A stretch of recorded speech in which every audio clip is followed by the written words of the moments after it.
Howdy, Trigunners! Welcome to Tripod Maximum, a Trigun podcast where both new and longtime fans discuss and analyze all versions of Yasuhiro Nightow's iconic series.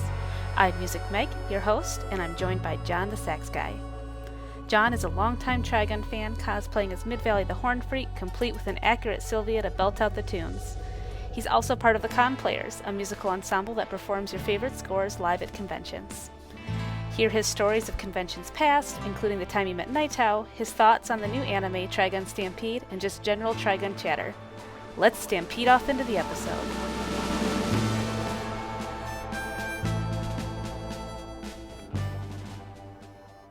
So yeah, we can just get started. You're on here because you're like me, an older fan, but you were pretty involved in the early days going to cons and things like that, right? Yeah. So I watched Trigun when it came out on Toonami back in I think 2003. I think was the first time it came out. It aired, and then they just replayed the heck out of it, and it was really popular. And then I started going to. They had Anime Expo just around the corner from my house in Anaheim, and so I started going to to convention and looking at all the anime stuff. And it wasn't until 2006 when I saw someone actually cosplay Midvalley the Hornfreak, and I'm like, wait a second, I love that character. I look kind of like him. I have a suit and a saxophone. Let me throw that on. And the very next day, I showed up and did the same thing, and just have been doing that ever since. It pretty much. Nice. I think there's a lot of Mid Valleys love out there, including me. I have his little Trimax figure. He Oh yeah. hates. He's so old. He does not like to stand up straight, and I have like gaffer's putty or something underneath him. And he drops Sylvia all the time, but I still love him. Now, did you know that there's two versions of that? There are. I did not know that. I don't know which one I have. What's the difference? So the only difference is one came assembled, or rather, like in a clear box, and the other one was like kind of a build your own, and like it came in like plastic bits that like plastic bag kind of things that you had to assemble it. And I bought multiple versions of the one in the nice box that had the clear window you could see them in. But then I bought the entire set of all of the figures in the packaged form, and I had to assemble them myself. And all of the figures are really bad at standing up. So I need to look up your techniques so I can build a little diorama or something Yeah. of them all together. And I'll send a link of the gaffer's putty I use. It's in my little Trigun shrine. Yeah, I think it's the story image figures is what they're called. Yes. Um, And and also there's did you catch what the big I won't say typo, but there's an error with the toy considering it's a Trigun Maximum figure, right? Has to do with the coloring. Do you notice what's different about it? is the shirt color wrong? Did they give him his 98 shirt color? They gave I him have to the look. 98 suit. So, in the anime he wears like a blackish blue, Mm, suit, and then in Maximum they switched him over to white. So he wears a white double-breasted suit. right. Uh but they made his figure dark. So it's like interesting. I mean, I don't know why that choice was, but it still works. It's just kind of like a mix match of both of them, it feels like. So now it makes us wonder which color scheme Studio Orange is going to use when he enters Hey, Trigun Stargate. I have been wondering a lot of things about it. I'm like, are they going to even include him? I mean, he was in Maximum, and that does seem where they're getting a lot more inspiration from, although it seems like story-wise they're going a lot deeper into the lore, which is great. But, they seem to be kind of doing very outlandish character design on purpose, more flashy, more fun. So, he might not even wear a suit. He might be part musical instrument. I don't know. We'll have to see. I think the only thing I've seen of him is I gotta remember the concept artist's name for Studio Orange. But there is concept art of him. There's like a whole lineup of the gung ho guns, and I'm pretty sure he has his white double breasted suit. Oh, I will. I'm literally googling this while you're doing that, just Me because too. I I would be so thrilled to. Actually, I do have it. I'll put it in the chat so we can geek out over it. But yeah, or well, while that I'm looking also chat, I do it was interesting as an old fan. I didn't know Trigun was getting a reboot until the first episode was out, and I happened to see an edit on TikTok, and I saw it was the duel scene where Vash is dodging the bullets. And I'm like, whoa, this is cool. And then it hit me. I'm like, hey, I know that guy. Because the iconography was still the red coat, blonde hair, the um, round amber glasses, the earring. And then I'm like, are they redoing Trigun? And then I finally like read the captions, and I'm like, and I was like, what rock have I been under that I didn't hear this news? Um, and I'm very easy to please as a fan, so I didn't come into it as an older fan, like being like, oh no, it looks different. I was just excited for more Trigun because I always felt like it was one of the more, even though it's like one of the big space, the space western animes and it's like a cult classic, it was never as popular as like Cowboy Bebop, or some of the other bigger anime because it is a shorter anime. It was only 26 episodes, so I was uh just happy to have more Trigun and more Vash. Well, and Trigun's development mirrored that of, say, Full Metal, where Full Metal Alchemist, the anime was produced while they're trying to still work on the manga. And so then they had to they ran out of story pretty quick and had to stretch things out, and they kind of wrapped it up in a GIF and then had to do that other movie and stuff. And it wasn't exactly what they wanted. And same thing kind of happened with Trigun. And that's why it kind of ends, I won't say a little abruptly. You wanted more when you finished the 98, and then Maximum came out, and that really fleshed out everything. It got a lot more depth in all the characters. They got a lot more screen time. They explained a lot more of the mechanics of how the world works and the characters, how their powers and all that kind of stuff work. So I feel like with Maximum, Nightow did have the time to do a lot more than he wanted, but obviously with Stampede, it seems like he's taking that to another level as well.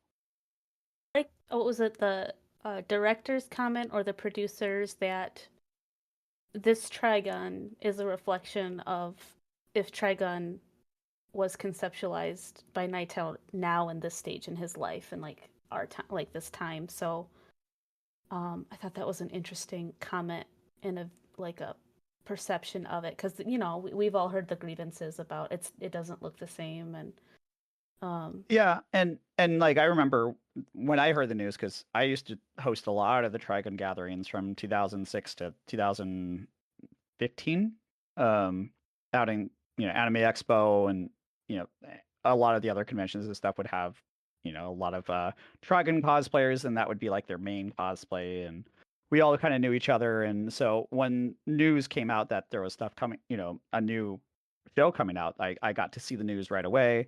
And I was cautiously optimistic because I wasn't a fan of the animation style. I was just kind of worried about the jittery kind of effect. And it's kind of grown on me. I like that the characters still shine through. mhm. And I think they got to invest a lot more in some of the really cool effects and artistry of the world, this way. Whereas if you look at the 98, it almost looks cheaply done in the sense of it's traditional cell handwritten, hand drawn stuff. And there's inconsistencies between the character models sometimes, uh, just because they're all animated by hand. So Right. I, yeah, the new stuff is pretty interesting to see, at least. Yeah, I do like to now that we know like that it's a reimagining it. It's not a readaptation. They keep saying it's a reimagining. But not only that, but that Trigun Stampede was meant to almost be like a prequel. Yeah. Um and I that made me wait. Like I already was okay with the new design, but that really like solidified it for me. And I also kind of view it as a really clever way to hook and grab new fans. Um because Vesh, what's the he looks kind of like a K-pop or an e-boy in this new one. That is um true. and some good eye candy for the young fans to kind of hook them in, and I think that was clever. Yeah, it still looks like Vash, but it's just like, yeah, like I don't know. I don't want to say Gen Z Vash, but just a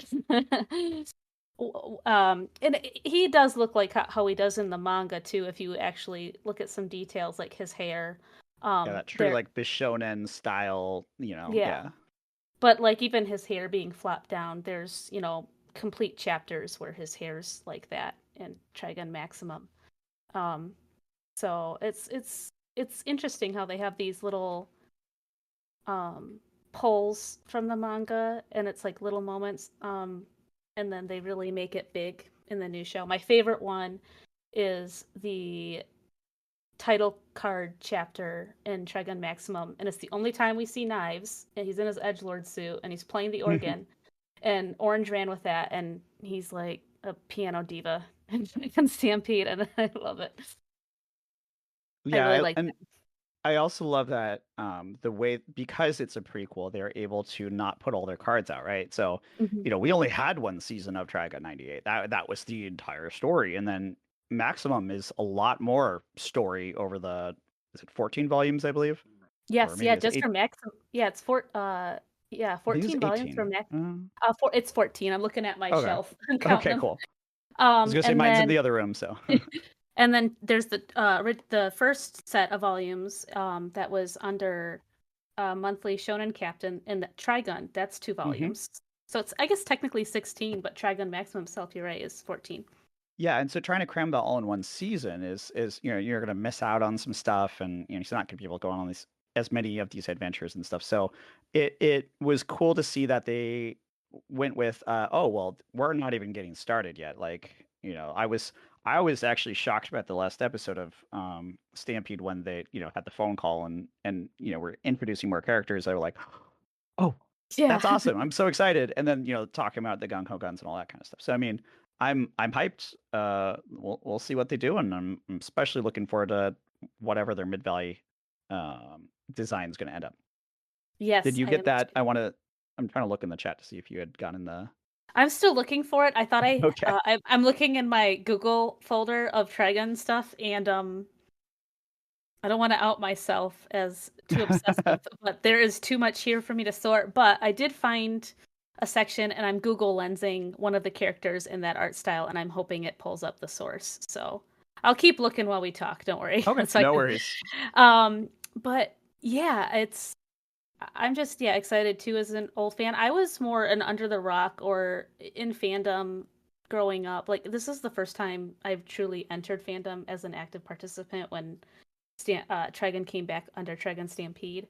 Just kind of a lurker before. Partly because when it was out, I lived in a pretty rural, remote area, and my family couldn't afford to do all that stuff. So it was pretty much just us sneaking downstairs in the night to watch our anime, and that included Trigun. And then really couldn't get merch. My parents were wary about buying stuff from overseas or online. So, uh, but yeah, so just kind of lurked, and now I'm here, and I'm excited. So, Have you done any cosplay or any more like in person kind of stuff now that you've come into it? yeah, so I did right after Stampede. Like I was like head first all in. Episode 12 finished airing, and I was all like, yeah, Trigun's back. Um, I wrote a fic. That's how I did the whole shebang. I started drawing again. I started writing. I went to my first con ever in the May after the last episode aired, and that was Anime North because Studio Orange was coming, and then I met Austin Tyndall, who voices Knives in this version of Trigun. That was Awesome. also the panel. I did stand up to do the Q&A, and I asked a question about the plants because they added so much stuff and music brain and things. I asked if the plant markings were based on Chlonny's plates, which is like a quantum physics experiment you do, and you put sand on a disc and like put a cello bow, play a cello bow against it, and then the vibrations create patterns. Hmm. And the producer didn't answer that question, but then dumped plant lore we've never heard about on me, which was that they were angel mummies excavated on Earth, and then they had to uh, resequence the plant DNA a la Jurassic Park frog, but with human DNA to recreate plants and then clone them. So that was that was my first con experience. Wow. So, and then yeah, I didn't cosplay. I guess I cosplayed like I didn't have enough time to do anything, so I had like a long red sweatshirt and the boots and stuff. But and then I think it was I went to another. I think it was YumaCon in Detroit was my first con I cosplayed, and I made a horse girl Vash because I'm a dressage rider, and they made him very horse girl in Trigun Stampede, so I leaned into that, and I made his arm. So that was my first cosplay project. It was a little too ambitious for me, but I did it. um, yeah, and then I've done other variations of Vash cosplays, kind of like the AU ones where I can kind of cater them to me a little more and be more comfortable. I still remember, back in the early 2000s when I was wanting to cosplay Vash. I'm like, because I love the character. I related to him so strongly. I'm like, oh yeah, peace, love, and I really wanted to do it right. And back then, there was not the resources we have today, where you can just go on Amazon or Easy Cosplay or one of those sites that has a really well done pattern that's been, vetted really well, but like is still made out of affordable materials and can get to you overnight. No, like there was a $700 coat that I had saved, I had bookmarked for forever, and I was like, someday I'm going to get that. And obviously I never did. I'm also not blonde haired, blue eyed, and I'm not big on contacts, and I've tried wigs, but I'm really big on like the authenticity of the character and stuff, and that I want to portray them the best that I can. So it was cool that Mid-Valley was a good option, and then I pretty much did a like you did a claws play, I guess, where Hmm. I had the suit, I had the saxophone. I just needed to swing by Target and pick up a pink shirt.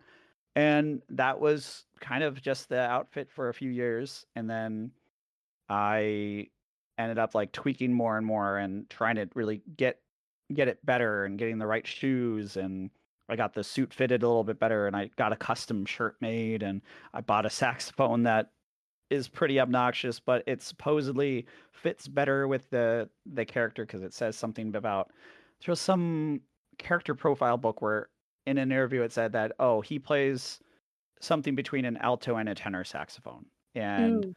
so the C melody saxophone, which came out in like the 1920s, was popular then, is slightly smaller than a tenor saxophone, but looks kind of like a tenor saxophone. And I found one for $300 off Craigslist, and been hauling around a 100-year-old saxophone as cosplay. Nice. We're kind of we talked before we started recording, but both musicians, kind of like cousins in the instrument world. We both have the same key system. I'm, a flutist, you a saxophonist, the Bohm system. So that's cool. We could technically probably play embouchure. We just have to learn each other's embouchures, and we could probably play each other's instruments. Yeah, I bought a flute once and I let it get not rusty. What is it called when like Tarnished. yeah, and it's I I could make sound on it, but I had a limited range of like 2 octaves. I just it was but the fingerings are very similar for sure. Right. Yeah. Yeah. Do you do any like pit orchestra stuff or anything where you like double, or do you Uh just pretty much focus on sax? So oddly enough, saxophone was actually my double instrument. Oh. I When I was in junior high, you had to pick between band or choir, and I decided band, and I wanted to go with the closest thing that of the thing I'd already done before, which is the recorder, which we were forced to play in like fourth grade or whatever. And so, went with the clarinet, and I enjoyed it, and my folks paid for like private lessons and stuff. And throughout high school, I enjoyed band, and they decided to do marching band. And I was terrified of having a clarinet fall out of my mouth and like while I'm trying to walk around. So I wanted something with the neck strap, and Mm. they for like jazz band they had me double on like a tenor saxophone, and um, I ended up like getting really into alto saxophone just for marching. I still played clarinet in concert band, and then decided I was a music major for my first semester of college and played, clarinet and all the bands and things, and decided I did not like playing 6 hours of music a day, especially when it's like the same thing over and over and over again. Um, and in the meantime, I had been starting to cosplay as Midvalley, and I would bring my saxophone to a convention. I would wear the suit and the shirt and everything, and even like sleep in it. Like I remember at Anime LA, they'd have bean bags like laid around, and I didn't have a room, so I just crashed in a beanbag and for a couple hours, and yeah, just would play saxophone, and people would ask for songs that I'd try playing them by ear as best as I could, and that's actually how I got pretty good at playing stuff, and pretty much if I can sing it in my head, I can generally figure it out if it's just a pretty strong melody. If there's lots of like weird accidentals or weird jumps, I lose out a bit, but that's the thing I really kind of developed over time. And then I moved across the country, working for Disney, and didn't really go to conventions much until I went to another one in 2017 for MegaCon, and my roommate played guitar, and so I took him to his first convention with the guitar, and we just played Careless Whisper everywhere, and Nice. ended up actually making a band out of it where he plays guitar, I play saxophone, we're the con players, and we go That's to yeah, we play at cons. We don't cosplay, we con play, you know. great. Do you have to get permission to do that from the conventions? So that Because or are they pretty open to you showing up with an instrument? I was wondering about that because people tell me to bring my flute all the time, and I'm like, I don't know what the rules are around this. Like, I will say two things. It differs venue to venue, and it has changed over time. So mm, when I first started doing this, I was going to like the biggest conventions, kind of almost in the world. I went to San Diego Comic Con for years, and Anime Expo was like, the largest anime convention. And there you're either an ant that doesn't matter, or you're in the wrong place at the wrong time, and they're going to jump on you because you're interrupting some event or something that's going on. Like if the doors are open and they can hear you, they'll send someone out and tell you to move and shut up. But in general, it's just mostly like a hey, you just can't play here. right? um, or like, hey, you can't set up and make money here. So like some places won't let you like busk, right? But you can Yeah. entertain people. The problem is that nowadays it's actually becoming more and more popular, and I think I'm a little to blame, at least in the Central Florida scene, where people see me play and they go like, I could do that, I want to do that, and then they do it. But there's a art to recognizing when's the time, the place, and Right. especially playing in vendor halls where people are trying to do business.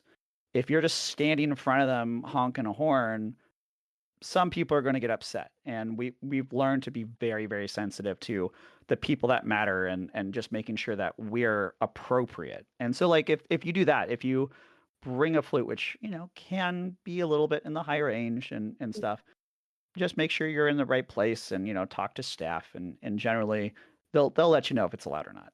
Right. Some cons have a are adding a like no musical instrument policy or no noise making, like because the speakers are also a problem nowadays. But Yeah. yeah, Oh, yeah. I've bumped into some cosplayers where part of their cosplay is like a built-in speaker, and it's like, yeah, it can be a bit sometimes much. it's cool for theming and stuff, and if it's just playing like background music. But some people haul a giant like subwoofer or Yes. party DJ thing, and that's when it gets kind of obnoxious. Yeah. I can see too, like the artist alley space. Those the cons I've been to, those are like warehouse rooms, and so they're live rooms acoustically. So Hmm. that I can see why that would be an issue. It just a bit too much. Probably out in the lobbies, anything with carpet. Yeah, Would be generally places where people pass through, but you're not blocking a walkway. So if people right. do decide to watch you, they're not stopping like an escalator or an elevator, or there's a info booth that people need to be able to hear at, etc. That's usually kind of a safe place. Even like outside the convention if the weather's good for it. Hmm. Yeah. Not too Uh, hot, not too cold. Been at cons with both. Well, and we started getting, we're now guests of conventions where they've asked us to perform there. Like we've bumped into people that run their own conventions and they said, "Hey, we want you here." And they're the ones that started giving us a booth, and we're very nervous, like, "Oh no, that we're gonna annoy everyone around us." And it turned out it actually worked out in that we can have set times. Yeah. And so we can wander the con, do whatever we want, and then come back and play for like half an hour, 45 minutes, whatever. And we have such a repertoire now that we can, we're not repeating the same stuff over and over again. You're not just hearing Careless Whisper over and over again, right? Right. Yeah, do you get like requests for things? I Yeah, imagine you have a trumpeter, but I imagine Tank probably has come up a couple times. yeah, Tank was one of the first songs I had to learn, because it was kind of like the go-to, and Cowboy Bebop was, super huge back in early 2000s as well. So Hmm. that and like, other things typically played on saxophones like Goodnight Julia, also from Cowboy Bebop.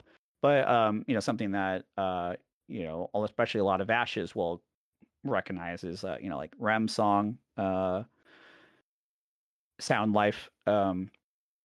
Midvalley the Hornfreak plays a song in the show called Permanent Vacation, and Hmm. it is played on the tenor saxophone. It's pretty tough. I'm trying to get it transcribed right now because I would like to break it down and try my own rendition of it. But it's just a guy doing improv, and it was very, very well done. And then like even HT, the opening theme of the '98 Dragon was pretty popular. Um, we actually have performed Tombi, the opening to Stampede, quite a bit as well. I forced Jimmy to learn that song because, hey, I love Trigun, and when we see there's a lot of people cosplaying Vash again, we should Hmm. play songs from the show because they'll probably recognize it. And yeah, so there's a good amount of anime music that's requested, and we play at a lot of anime conventions, so it lines up good. Yeah, there's in the Trigun Stampede OST, there's quite a few saxophone riffs. Like Yeah, I the noticed they were doing a lot more instrumental stuff, and I was like, "Huh, interesting." I like how I've noticed. So something even Suneo Imahori did in the original Trigun OSTs is he assigned kind of instruments to characters. Hmm. Um, and they Tetsuya Kato, who's Trigun Stampede's composer, did kind of the same thing. Um, there's I think it's episode 6, Wolfwood, when they're on the sand steamer, but there's some really nice, I think it's soprano sax bits. Hmm.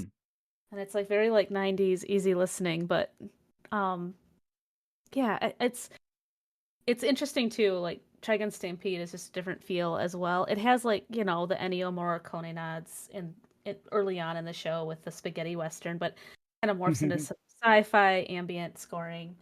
um I don't even know how I would categorize 98's because it's very eclectic and Yeah, I, diverse.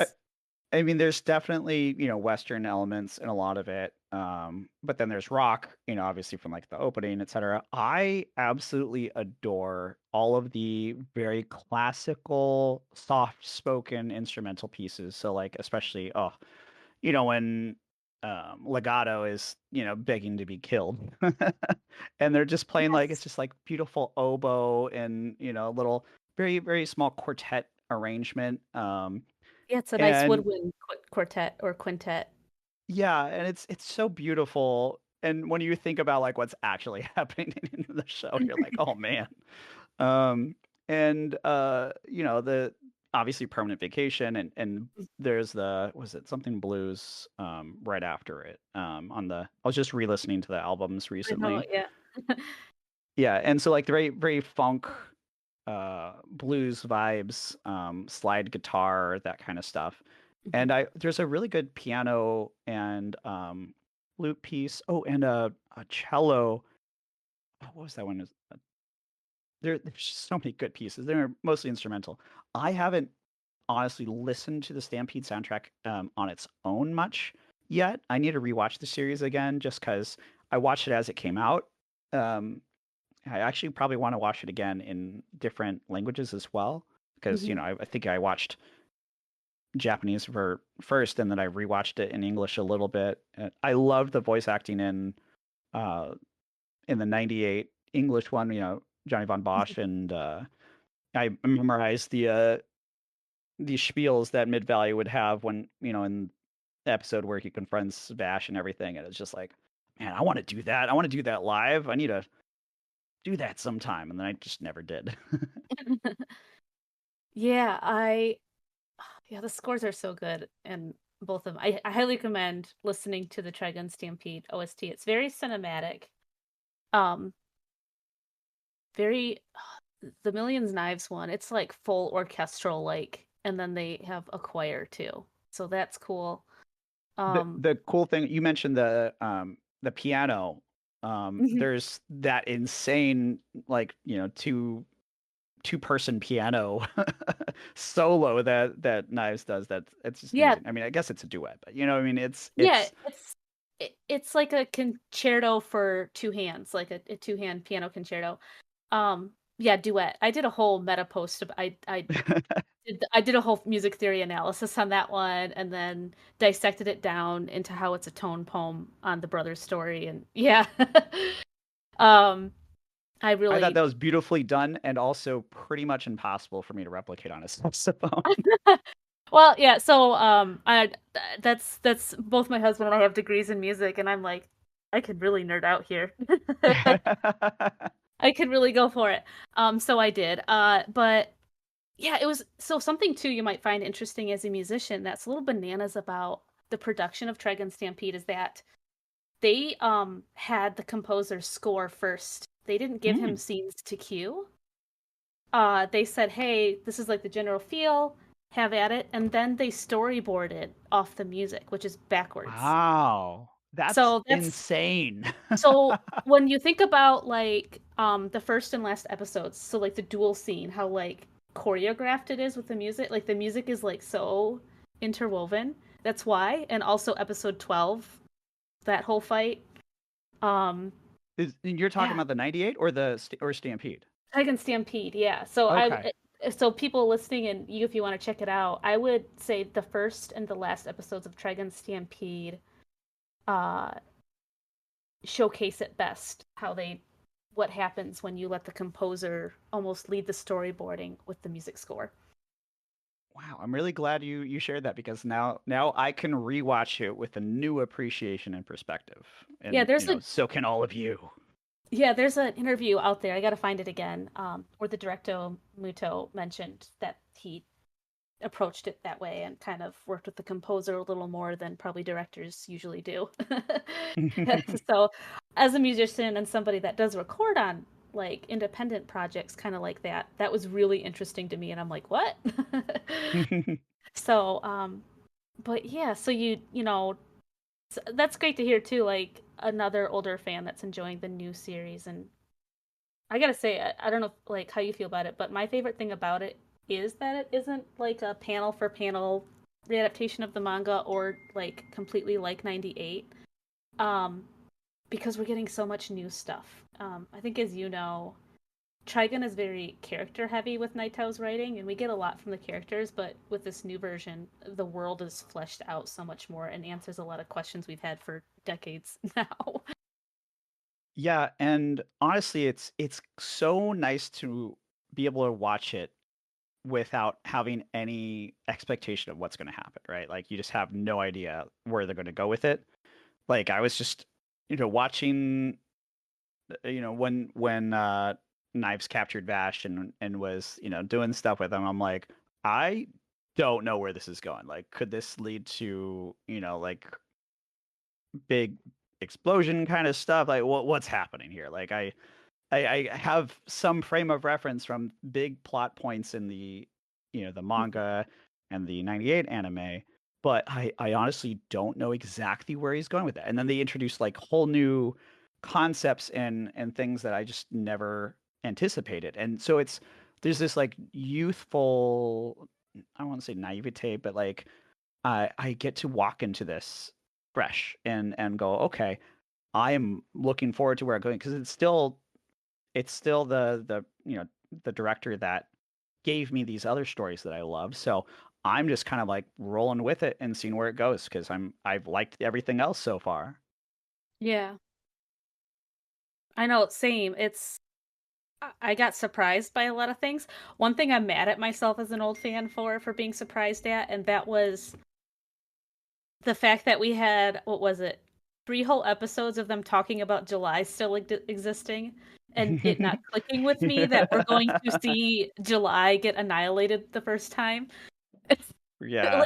It took me to episode 12 to be like, "Oh, oh, we're actually gonna get to see this in real Yeah. time." Because the only time you saw it was as a flashback in Yeah. yeah. So, but to And actually see the development of it and in that kind of detail, which I was happy for, but I felt kind of kicking myself in the butt. I'm like, you should have known better. well, and I was so confused with why is he 6 billion double dollars or whatever? Like, Yeah. aren't they missing a zero? Is what's going on? Like, I was so confused for the longest time. And then when they kind of revealed it to be like more of like a prequel and that it exponentially went up, I'm like, everything makes sense. I love this so much. Keep giving me more. Right? I Did you know. ever Oh, go ahead. um do you remember 2010 Badlands? Hmm. Yeah. What was your take on that? Like I remember watching it in a college dorm when it came out. And then we had our Trigun drought until Stampede, but I thought some things about it they leaned in too hard into 90s tropes despite it being 2010. Um I think we all know what we're talking about. Yeah. And the art style I really enjoyed. I know that Nightow, I have all of the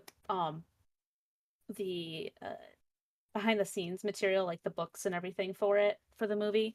And Nightow was very involved with the mechanical and character design. So I Hmm. do think visually, if you were to ask me which version of Trigun looks the most like Trigun Maximum, it's probably bad. Looks like. Let me make that really clear. Looks like Trigun Maximum. It's probably Badlands Rumble. Yeah, and that Um, was the interesting thing is that because Badlands is supposed to take place middle of the series in '98, or towards the latter half of it, but like yeah, it's before not. things get heavy. Yeah, yeah, and so it was so interesting that they took, what should have been just like, continuation or not continuation, but like in the middle of, and they changed the characters a bit, design wise. Hmm. And to me, that was fascinating because you could see that Nightow was itching to develop these characters more and flesh them out more and give them cooler, new, fresher designs, even if it just comes to like how they do his coat or the gun Hmm. or whatever. It's little changes, but you could just see that he just really wanted to do more. So when I heard Hmm. about Stampede, I was not surprised at all. Fun fact, by the way, if you have the DVD of Badlands, they have a behind the scenes thing where they show him at Anime Expo doing the thing, and I'm in that with a blurred face because Oh, they they just blurred everybody's faces because I guess they didn't get consent. I don't know, but it was yeah. just funny. I'm like watching it and I'm like, wait, that's me. Yeah. Oh, that's cool. Yeah, I've watched all the behind the scenes, so I've seen you. I'll wave to you at the screen next time. Um, but yeah, so yeah, my question of Badlands. I think it's a good time. I think it's meant to be fun and like kind of like just something you pop on. It's not as serious as the manga or even the latter half of 98. Um, Yeah, it was just kind of like a big episode, right? Like mhm. is the whole arc is revolved or resolved in one, in the movie. And so like it just feels like one of the episodes of 98, but like with way better animation and, production, etc. Yeah, it's very much a flavor of the week, swept up in the typhoon, zany, like the Deep Space Planet Future Gun action feel. um, Uh so I got to meet Night Owl when he did come out to announce Badlands. He announced it in 2009, I believe it was, and then 2010 it was released. And so both him and the director of Badlands came out to Anime Expo and they did signings. And then they came to they had a panel where they talked about it and stuff. And a very tall Wolfwood and a very tall Vash cosplayer were the last people in line to get signed with him, and I brought, my saxophone obviously in my case, and he not only signed my case, he literally drew Midvalley in like a cute little chibi form on my case in silver Sharpie. I was like, I never could have asked for this. Treasure that forever. That's amazing. Yeah, Oh, so it's like, ugh, and he is such a sweet, sweet, sweet man. He is very eccentric though, and I believe he said his favorite character is Kuroi Neko-sama. Like he wanted to, when we had a group photo, because he showed up for the Trigun gathering that we had that year as well, oh my. and he insisted on sitting next to the giant Kuroi Neko-sama that we had Nice. I like that you can just tell, like, there. with how he creates, he's just like unapologetically himself. And he's like, I'm gonna do what I think is cool or fun, or I don't know, just very like live in the moment. You just kind of get that feel from him. Is that how it, like, I don't know, like probably the interactions were like he Um, just I think my favorite thing about reading the Trigun Maximum manga was the fact that after each volume, he would then have a comic where he is just Yes. being himself in totally ridiculous stuff. And he's explaining certain things that he drew or thoughts that he had or his feelings about certain characters. And he's doing this all in this cute little chibi form and drawing himself into it. And that's actually what I think of Nightow when I think of him. Like, he is who he is, but like I just imagine that little caricature that he makes of himself when I think of him. Mm. That's yeah, like the little bean Nightow. So he's pretty much how he pens himself onto paper. Is He what you're he's so he's just very full of energy, very excited about things, and you can tell that he has like a lot of um a lot of ideas, and he just wants to keep on like expanding on those. saying. That's really cool just to have that wealth of creativity and that energy. So I'm excited to hear that. Going to Tokyo in a couple weeks for the Trigun Stampede exhibition, and they hinted that he was going to be there. So I'm glad I chatted with you beforehand, and so I kind of have an idea of what to expect if he's there to meet the fans. Yeah, he oh, I'm envious. I want to go to Japan just anyway, but Yeah, our mutual friend V was saying that he was going out there too, and I'm like, okay, if you see anything Mid Valley, please bring it back for me. But Yeah, because yeah, I'm trying to think. That's I appreciate, by the way. So one of my favorite things about going to conventions is that is the artist alley, right? So like Mhm. there are figures and official stuff made by people for or by their companies for people to buy, etc. But it's the artist alley where all the real fandoms come to life, and I've seen so many different things get picked up by all these wonderful artists, and they all do their own take on things. But it's a real blessing for those of us that love super niche characters like, say, Midvalley the Hornfreak, right. because yeah, it's so hard to find artwork or anything really for them. And so like I always tell them, like back when they did stock that figure we were talking about, every year I would buy one. And I had 5 of them for the 5 years that they had them at Anime Expo, and then they stopped having them, and I gave some to friends, and I still have 2. One's in my little Horn Freak shrine, and then the other I keep with all those the figures that you had to assemble. Mhm. And it makes me sad I don't have a boxed one anymore, but at the same time, it's fine. I'd rather have him out and about. By the way, any sax nerds out there, if you get this, what is it, story image or Yeah. um, if you get this figure, it has the most accurate saxophone keywork ever made on a figure. Period.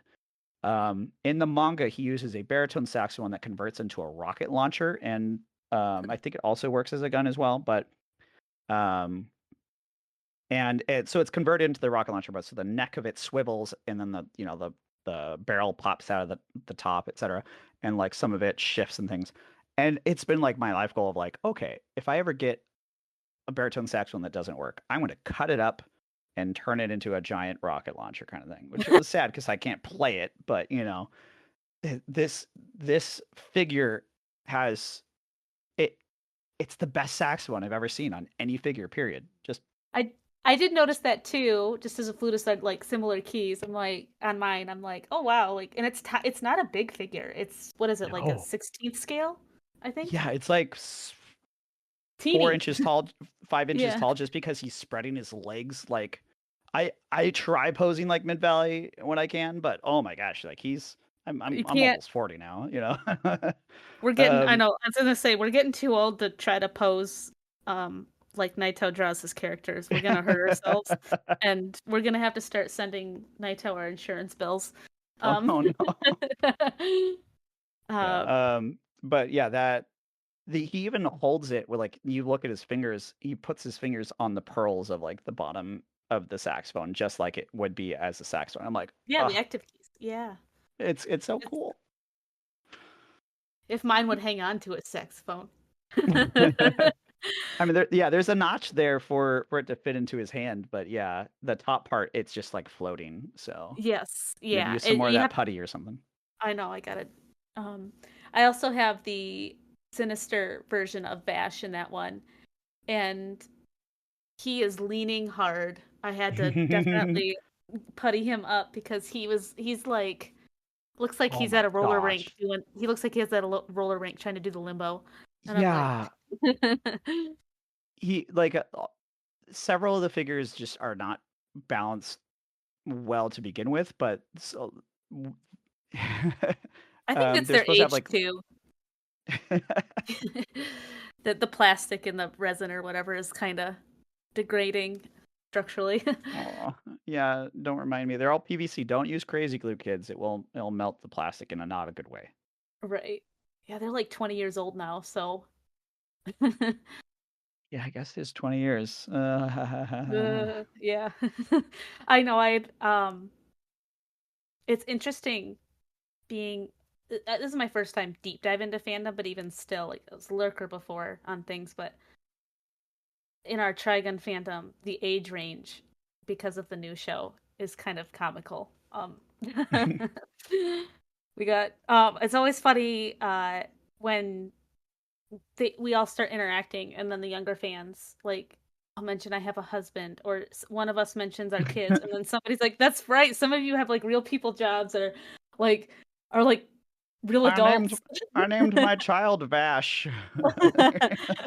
But that's how I always get a kick out of that. I made a meme about it with the bit. Was it volume 10 where Wolfwood comes back to the orphanage and it's the one where he's standing, kind of funny, and then there's the kids I forgot what the original text is, but I did the Steve Buscemi meme, and I'm like, "How do you do, fellow kids?" And I'm Wolfwood, and then it's like the younger Trigun fans, they're like, "What?" So Well, and cosplay in and of itself has always been um, very popular in our youth. Like 15-year-olds and stuff. I was 17 when I first cosplayed for as Mid Valley, etc. So I mean, like, um, it's very it's very popular for people to be dressing as anime characters and stuff and being in their like young teens, and a lot of them fall in love with these characters, and so they're doing that. And now I'm 37, and so there's that 20-year age gap, and you're like, okay, at least we can bond over the shared love of these characters in the world that was drawn up and changed again for the audience, etc. right. Yeah, I think that's great.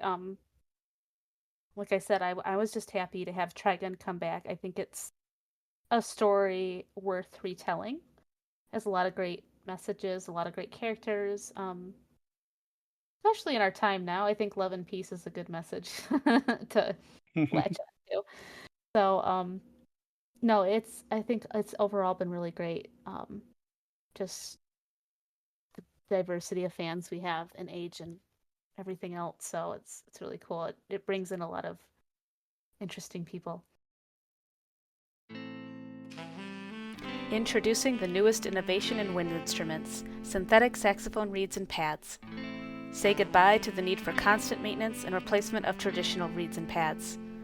Our synthetic reeds are designed to provide a consistently smooth, rich sound, while our pads are made to withstand even the dryness of the desert. Plant engineered and designed in collaboration with blues soloist Midvalley the Hornfreak, Sylvia's synthetics are guaranteed to make your performance pitch perfect.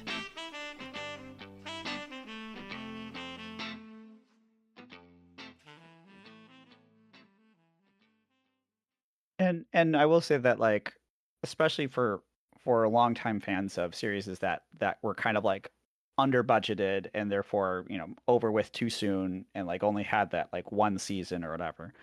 That a lot of us are kind of like, oh man, we hope for a revival. We hope for a live action. We hope for whatever. And then we look at what comes along and, uh I watched the Cowboy Bebop live action. I had, I won't say high hopes, but I was just like, I was still hopeful that it would bring it back.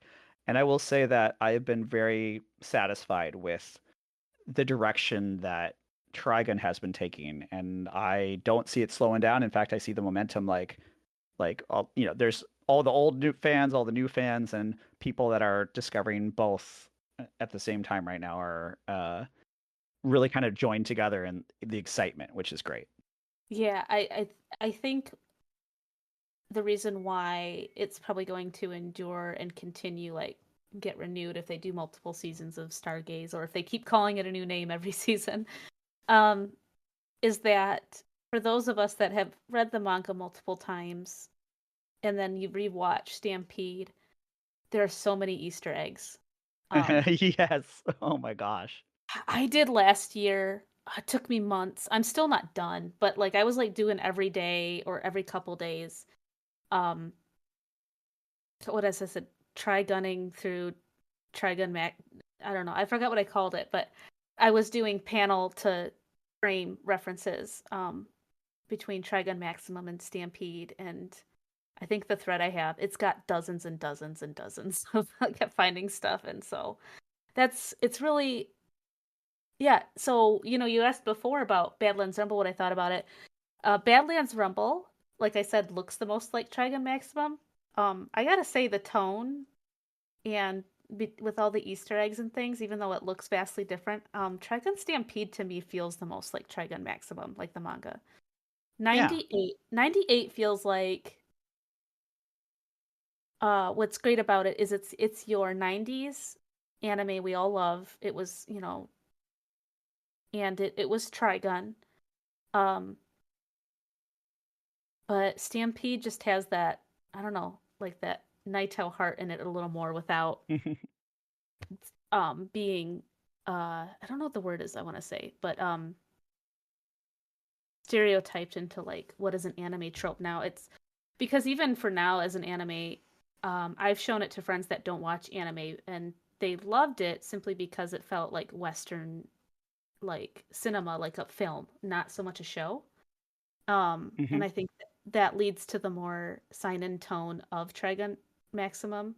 It is a more mature story, and I think having that more somber tone. I know some people complain about it. Vash isn't as goofy. I think he's going to be really goofy in Stargaze. I think he was just kind of naive, and this is supposed to be young Vash. I think the trauma from July is going to make him a little bit loopy. Because When you you're kind of gotta be at that point, right, to cope. I kind of see him kind of being, yeah, a little bit unhinged from that. So it was there, the undertones, but I think they're gonna.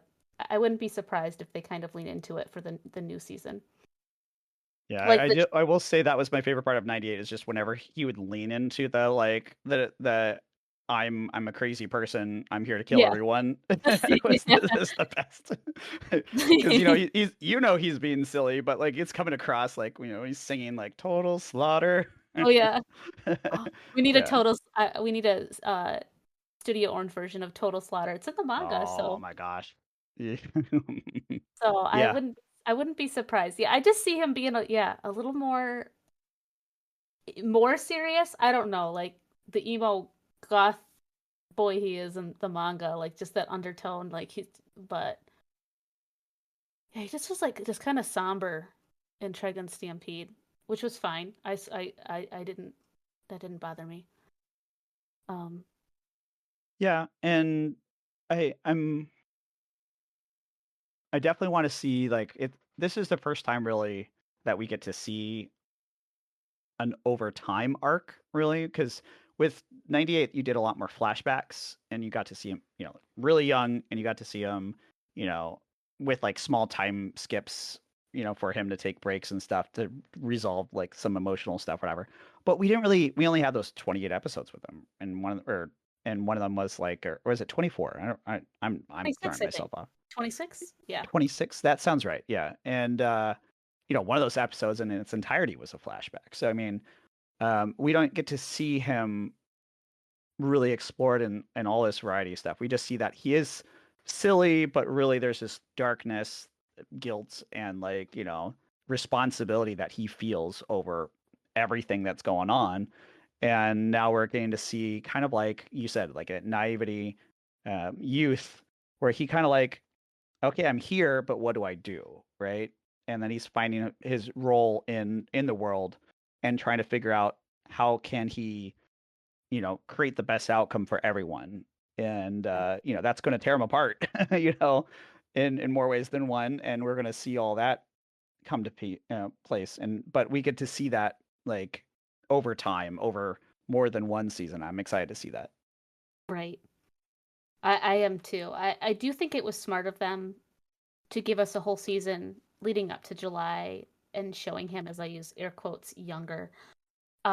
Because they really showcased how his pacifism like is the most neutral. I feel like I've seen an iteration of Vash.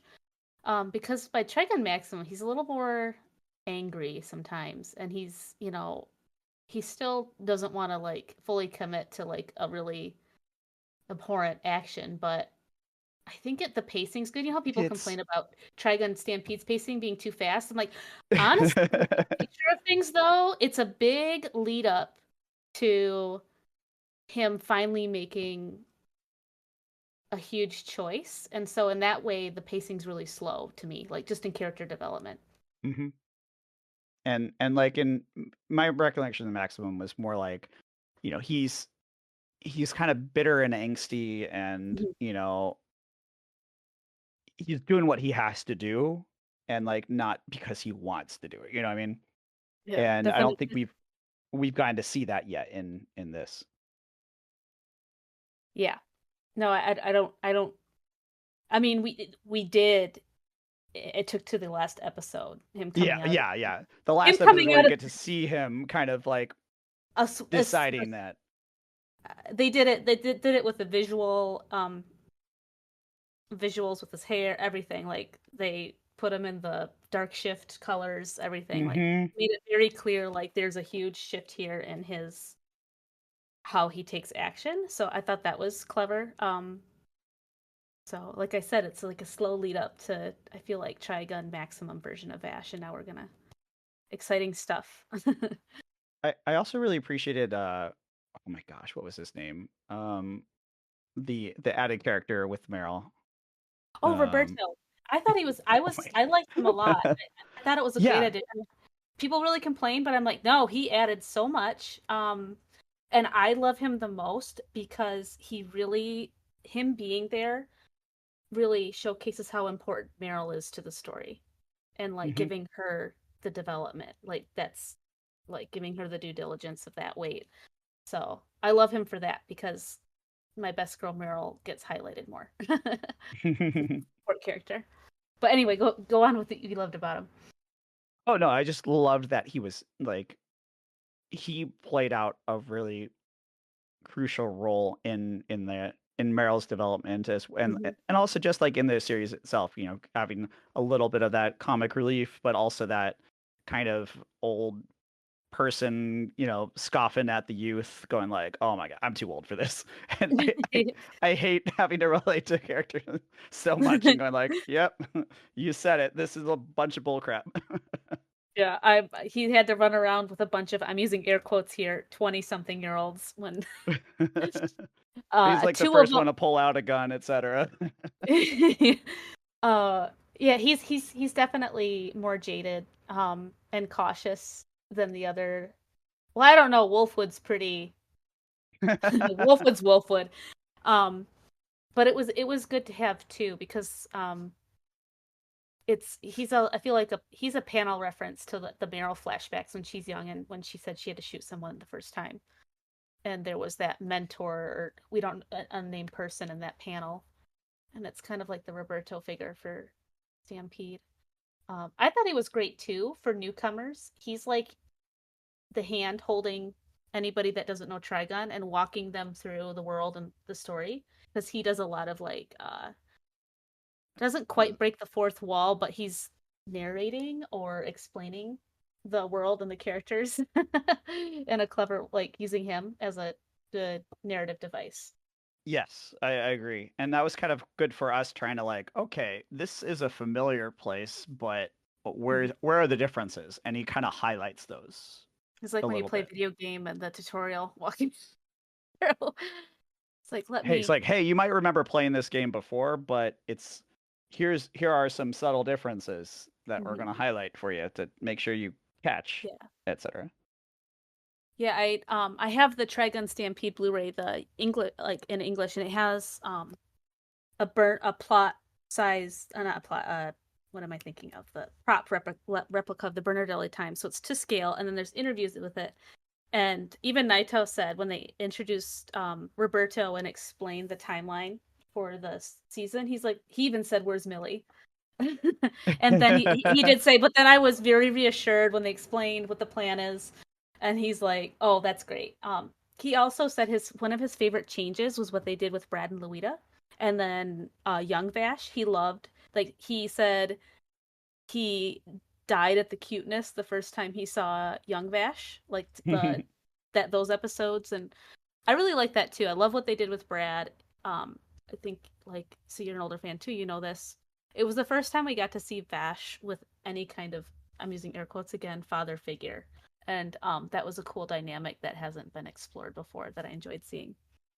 Yeah, because you definitely got the motherly from Rem, but you didn't really get Mm-hmm. to see the full balance of that. It was very Mm-hmm. much like this is Mama's boy, and that was kind of the extent of the interaction there. With like, there was still a lot of empathy and development, and he looks at all of humanity as kind of someone that he needs to people that he needs to be responsible and protect and care for and all that jazz. And it's kind of cool to be able to see him interact with just other people in general in his youth because that's when he's at his most naive and he has the most opportunities to develop. And same with Knives, right? Like, and how did they get to where they're at now? So What she keeps saying is like we are constantly thinking about where we came from and where are we going with this, and um what's apparent in their storytelling. And I think they mentioned too, Trigun Stampede is very Vash focused. And the Muto, he's very much loves knives. I have a feeling the next season might be like knives focused in like his flashbacks. And that would be well, great. and especially if it does get more gung ho gung or Yeah. oriented, that would make a lot of sense because now he's like, you see Vash and assemble his friends' crew, people he cares about slash are trying to like wring his neck and get him to stop being an idiot or whatever. What about Knives? How like he doesn't Yeah. just like walk up and just do that.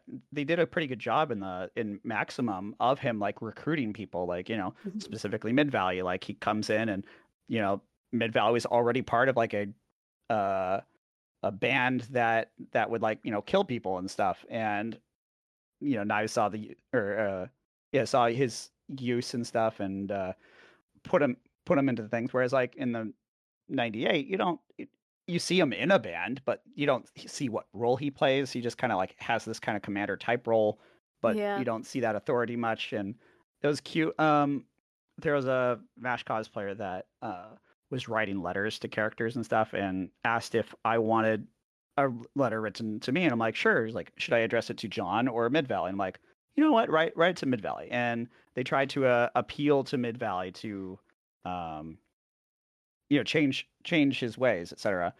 And in the 98 or 98, Vash tries to do that and he's like, Sarah, you can't do that. Like, my life is forfeit pretty much. And Mhm.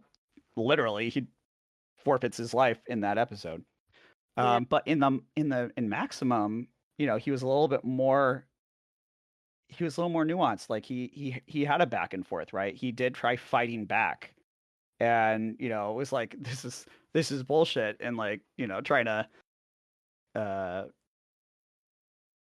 establish himself as like, okay, I'm out of here, slash like I'm going to fight for myself, and you see the consequences of that. So we'll see how the rest of the Gung Ho Guns flesh out, and I think that they will all definitely interact with Knives a little differently this time around. Mm-hmm. Things that I'm already picking up on is Ellen Dira's, just her in general, but also her relationship with Knives is very different. Um, Yeah, that threw me off too.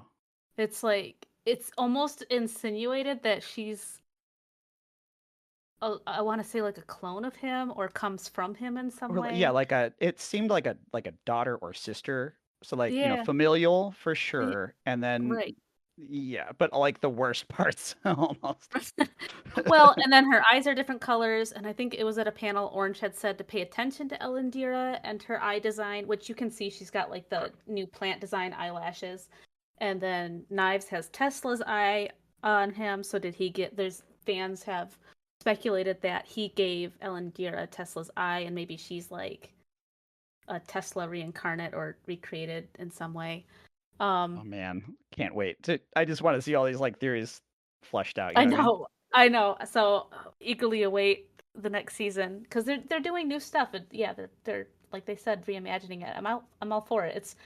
It's a sci-fi space western, um, and I feel like it's very much in the spirit of Nightow, just to kind of have fun with it. It doesn't need to be panel for panel. Just have fun, and it does come off that way. It's that in that way it feels very much like the heart of Nightow, even if it doesn't look exactly like his original work.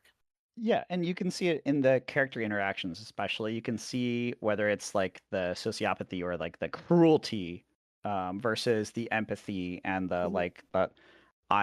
Maybe it's naive, but like I'm going to still give you the benefit of the doubt or the chance, and then like get screwed from it, despite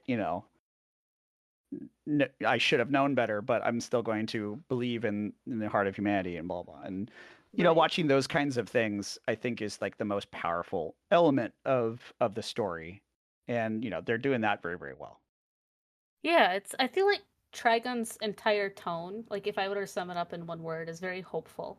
Um, like we want Even in the most hopeless, yes, barren yeah. wasteland scenarios. Yeah, it's very hopeful. Like in I mean it starts and ends with the phrase the song of humanity and just like we're gray, we're nuanced, we're fallible creatures and um But there's still like hope. focus yeah, there's still hope, like and like focus on like the good, like don't throw the baby out with the bathwater kind of thing, kind of message, like um so yeah, I think that's great. I know some people complain about the manga's ending. I like it because it's so hopeful, and I do like that it comes full circle because one of my other favorite messages from Trigun is it's something that Bash really showcases is like being true to oneself, and he does that really well. Hmm. He is changed by like the people he meets, but like at his core, who he is like he's steadfast to that, and I do like that the story comes full circle, and it's like back to the slapstick comedy that Trigun started with, and he's I love that they did the I'm Bash the Stampede in episode 12 because that kind of feels like the message at the end of the manga. Um, Hmm. so I enjoyed the end of the manga. I thought it was a really good ending. Well, and I Just like even it's think that theme of hope even goes in with the end of the 98 one, because they have the oh yeah, conflict, and he quote unquote wins, but what next? And then it just kind of fades out, and you're like, but does he do this? Does he do that? Where does it go? And like it's just kind of like open ended. It's just like, well, what do you think Vash would do? And yeah, and I he's not, he's the hopeful one. He's the one that's going to believe more than anyone else. right, and he's yeah, it's I think that's partly too like just how he is as a character. Like the we don't need to know exactly like it is open ended and he's had this long life, and that's how he's always lived his life. It's just always, you keep moving forward. What is it? Geraniums symbolize determination. So I don't know. I feel like Nightow's really good at that. Like like the big picture of his themes, and they just keep pouring through on screen or on the page. Um, you don't have to wonder what Trigun's about, and I like that. And it's not spoon fed to you. You just it's this feeling or just this thing you pick up on. Yeah. And that's I just glad that this is a form of or this, particular story has taken on so many different forms of media and is continuing to expand and get deeper and like add more characters and be more rich and there's stuff that you've been saying that I haven't even heard about just because like I haven't been as in the know as far as all these additional details. And it's cool that I can still learn more about a series I've loved for over 20 years because they just keep on doing more with Oh, and I'm still like, yeah, I'm pretty gung ho into it the last 2 years, but it. yeah. Oh, sorry, bad pun. Maybe a good pun. But yeah, even like I find new stuff regularly. Like it comes out of the woodwork, or you do a rewatch and you pick up on something or a reread. Yeah, it's great. I saw somebody post just on the manga once. I don't know how many times I've read it, but it was in the early volumes, like the Trigun, not Trigun Maximum. And there's Nightow did a whole Wolverine reference with Vash when Kite smacks the what is it, the HVAC door on him, and he comes up and he's like all angry and he's got fangs. And then if you look at his prosthetic, it's got Wolverine claws. And so I forget a fan out there who did that. Good catch. That was that. I love that one. So, which we know Nightow loves American comics, so not surprising, but you pick up on things like that. So Nightow throwing in things he loves. And then speaking of which, Orange snowballing off that, they gave the Wolverine claws to Knives and Trigun Stampede, maybe off that panel, or maybe just off of Nightow's Love of Wolverine, which is all one and the same. But I think that's what's cool about it too. Like, it's not just Easter eggs of Nightow's work, but it's Easter eggs of things he loves. Um, I liked seeing Spider-Man Vash and Trigun Stampede. I did chuckle at that when that happened the first time, knowing he's a big Spider-Man and Venom fan. I feel like Orange is just indulging this guy. Anything Well, he wants, they're giving it to him. and what was his name? Laszlo? Oh, Raslo. Raslo. Yeah, I'm so used to having read it and been like, oh, it's the Japanese. Like, are they doing Oh the L yeah, or the R sound? Because it was just a manga at the time. yeah. So like, but like having his introduction into this show was just like, they are doing maximum stuff. Oh my gosh, this is amazing. Because then my brain goes into like all the different directions it can go, and I'm excited. And having the Wolfsbane so early on already, Mhm. like Yeah. that was such a huge element. Like I'm glad they added that depth and then also gave Wolfwood more history in Maximum, and they're already exploring that from the very beginning here in I Stampede. I feel like they're also spoiler warning, I won't say explicit spoilers, but the amount of time they spent around Livio and Hopeland and doing a lot of little visual nods. They're really setting us up for heartbreak later on. Yep. Yep. Yep. Yep. They're laying it on really thick. I know there's people that speculate something else will happen, which They're so hopeful like I that. know.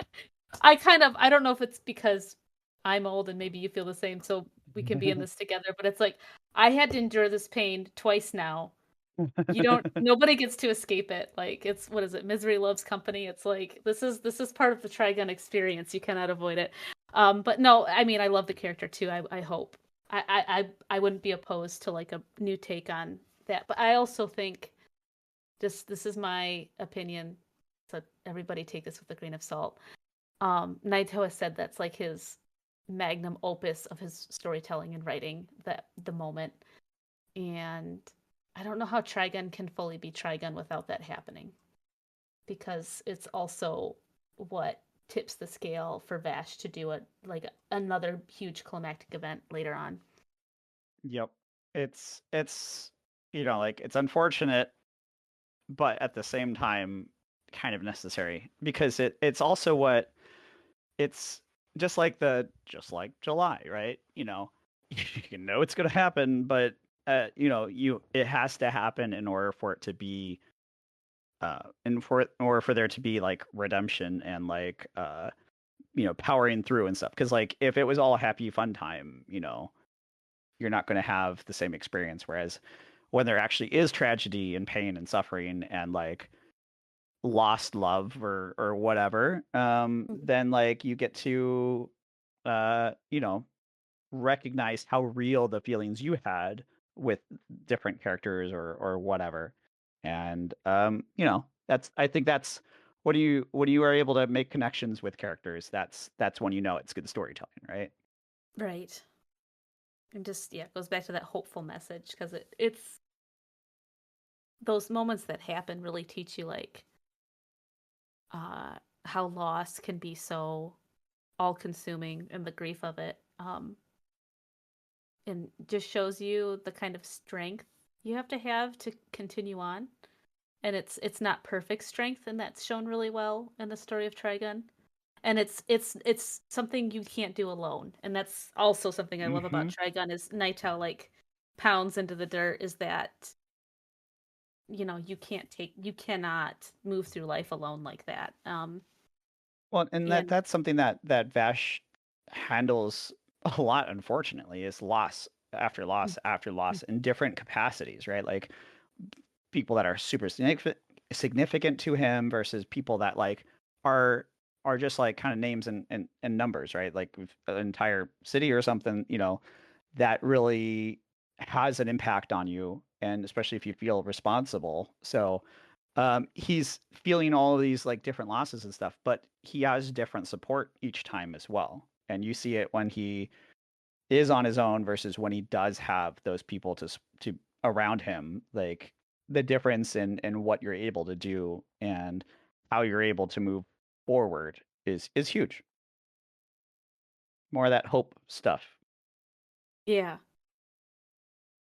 it's yeah, it's just a great enduring story, which I'm so like I said, I'm so glad it's back because now all these new fans get to kind of absorb it and use it through life. I know I have, like with Trigun, like it was there for me growing up. I just say I didn't have the best home life, and my brother and I would watch it, and I just remember I got really attached to Vash and just the story in general. It has a lot of good things in it that are comforting, despite it being pretty a downer sometimes as a story. But it's very much still like it's a very comforting show. It's a very comforting story.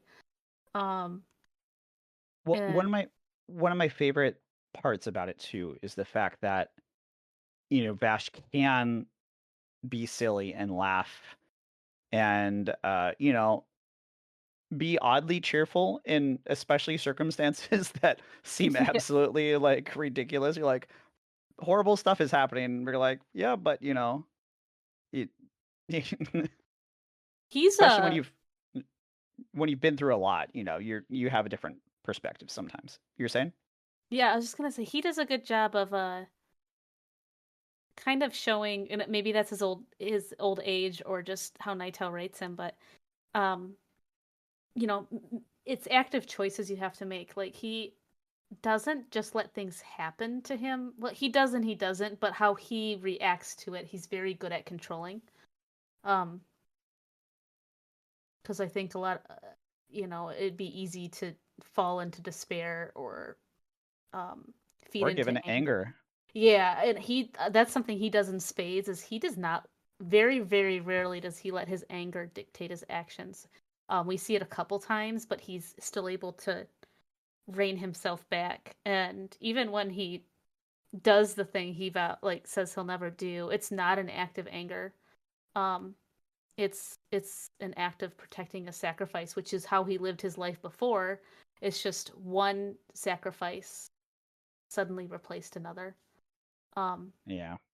and so in that way too, he's still himself. He's still like living by it's kind of it's ironic that way because Wolfwood challenged him. It's like you can't live like this doesn't work, and yet he still does that and doesn't. It's very yeah very It's I don't know, just that's kind of how life is. It's not straightforward. Yeah. And I think that especially people that have had to suffer from loss or circumstances that were not the best, Mhm. can definitely relate to Vash. And I think you've used Vash as a, role model, or at least like some to look up to in the sense of, um, horrible things can happen, horrible things will happen, Mhm. whether it's to you or in the world, but you can still make it through it. You can still survive. And I think that's the big one is that like, I Yeah. think Trigun's also a story of survival, right? Not just for humanity itself, but for Vash, like, he's had to survive so much stuff that, can be very, very painful. And I think as a survivor, like, I've lost my mom to cancer and, Mhm. there's lots of things that we can all kind of like look at in our lives and go, man, I can't believe I've dealt with this. And, being able to push through that and then acknowledge what you are able to accomplish, after surviving is what makes it all worthwhile. Right. Yeah. Your blank ticket. Well, and then like it's important to like you see Vash get horribly depressed and like, uh Gosh. blame himself and alienate himself and try to like, dig his put his head in the sand or conversely take all the responsibility for everything and even when it's not his fault and that doesn't work like things happen, accidents happen, and you can't be responsible for everything and Mhm. you shouldn't feel like you have to deal with everything on your own. Right. Yeah. That's yeah. We talked about that a little bit. It's also why Meryl's a great character because she like the insurance too. Like both of them, they're that together aspect, like that support. They were there from beginning to end.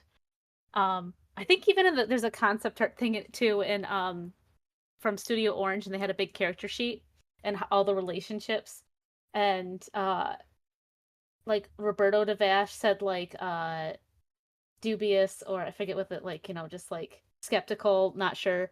And then Meryl to Vash was support, and then I forget what Wolfwood and Vash was like ally or like something else. But um just that whole support thing. I think if Millie was on the chart, she'd be on the support thing too. So, Yeah. um, but yeah, I'm just it's it's such a great story, and I'm so glad we have all these new fans enjoying it. I Um, will say that it has been challenging trying to introduce friends into the 98 Trigun. Um, like I have a lot of friends that watch a lot of modern animes, but they are mhm. new to anime generally, and then they try watching Trigun, Cowboy Bebop, stuff like that, and they're like, "Man, this feels so 90s." And you mentioned a lot of those tropes and stuff, and they're definitely well felt and present. And it's like I just want to like shake them and go like, "No, keep watching. It like there's a lot more to it than just the silly campy stuff that you see."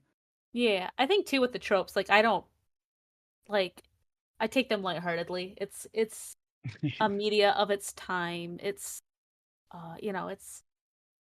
it's part of the charm in some ways, and and it's looking at it like through the lens of that. But I mean, I still love it. I rewatch it plenty. Else I think it may be one of those things. Maybe the '90s anime is an acquired taste now. Um, Yeah, it's unless crazy. you grew up with it. I don't know. I've seen some people really enjoy making edits of clips from '98 when it's really unhinged, like when Vash is just and it gets people into like, what is this show? You should watch Trigun. That's how it gets you. It's silly and fun, and then it sucker punches you later on.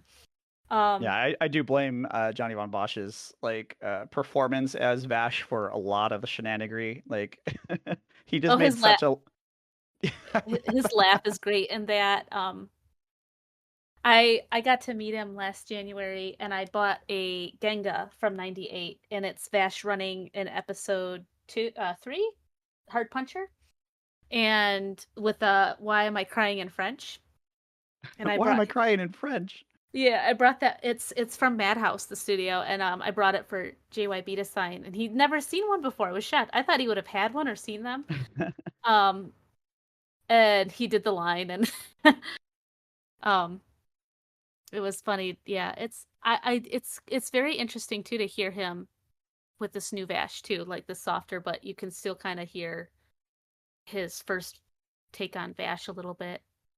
I Yeah, actually like heard it a little more for the new Devil May Cry. He's doing Dante, and I felt like I heard more '98 Vash in Dante than I did in Stampede Vash.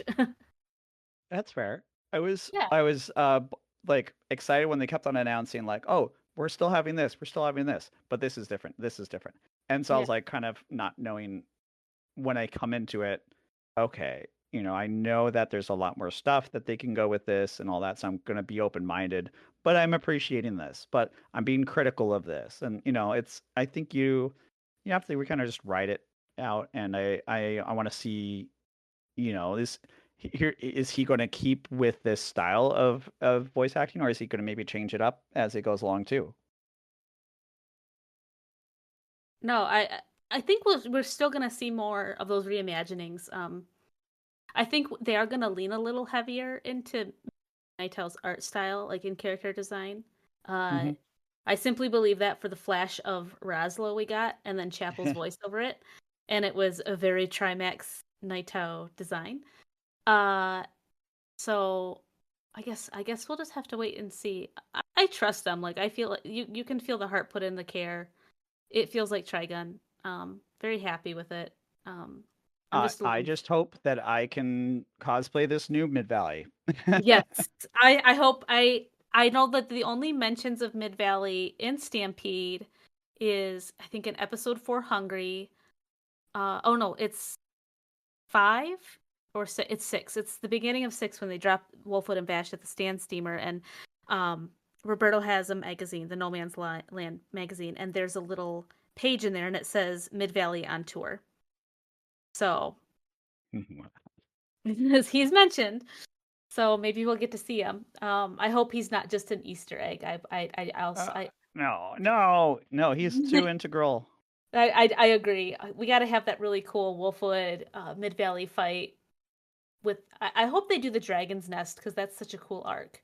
Um, well, I think it will have to happen because that's when Vash has to confront the July Yeah, trauma. Um, yeah, so, but yeah, so that's if that happens, we got to have Mid Valley.